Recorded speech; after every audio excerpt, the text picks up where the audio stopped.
All right, April, thank you so much.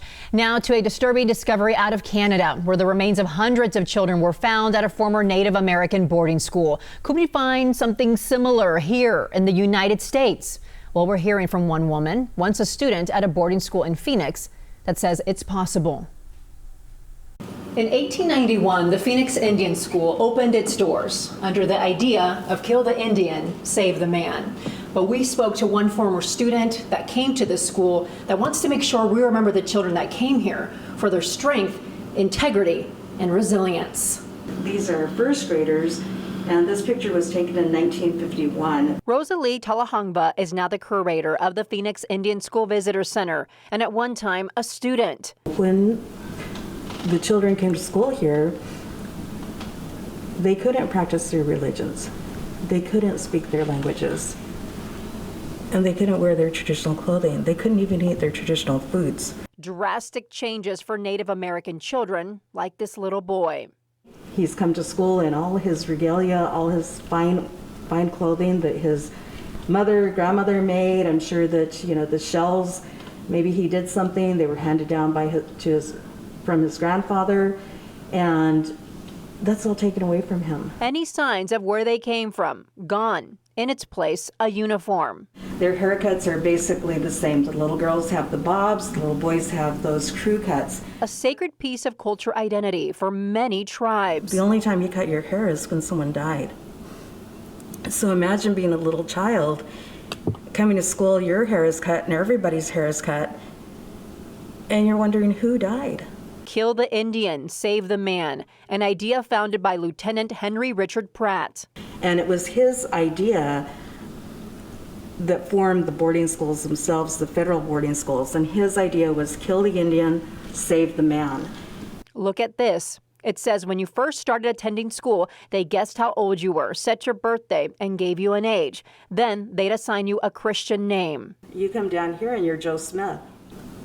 But at home, you had a traditional name that maybe followed a culture or followed your father's side, your mother's side. The students could only speak English. If you're caught speaking your language, you're beat, your mouth is washed out with soap, those kinds of things were happening to those students. Rosalie tells me some children were not able to overcome what was happening inside boarding schools. There were children that died here. There were children that ran away and never made it home. They died en route to their homes.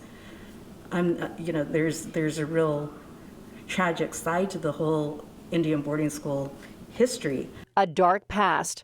Another part of it was recently uncovered in Canada, where the remains of 215 children, some as young as 3, were found at a former Indian residential school. Will we find something similar to Kamloops here in the United States? There's a good possibility that we will. The idea of them being in a mass grave is horrific. Those children were ripped out of their parents' arms.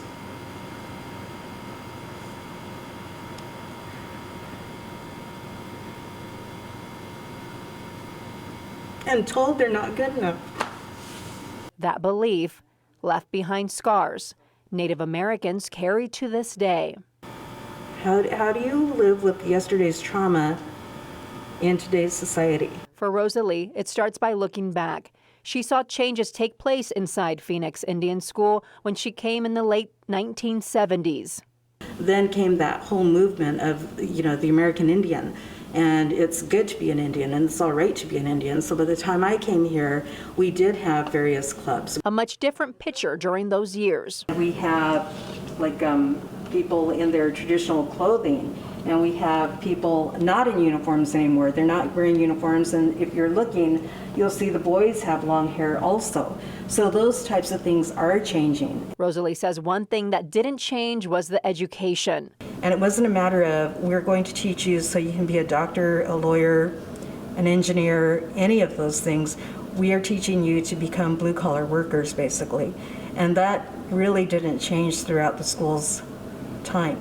But strength, integrity, and resiliency took over. That history needs to be acknowledged.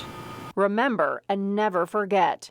Rosalie hopes to continue to honor those that came before her, paving a way for a better future. You know, today among us, we count doctors and lawyers and astronauts, judges, so we can be part of that and not forget who we are.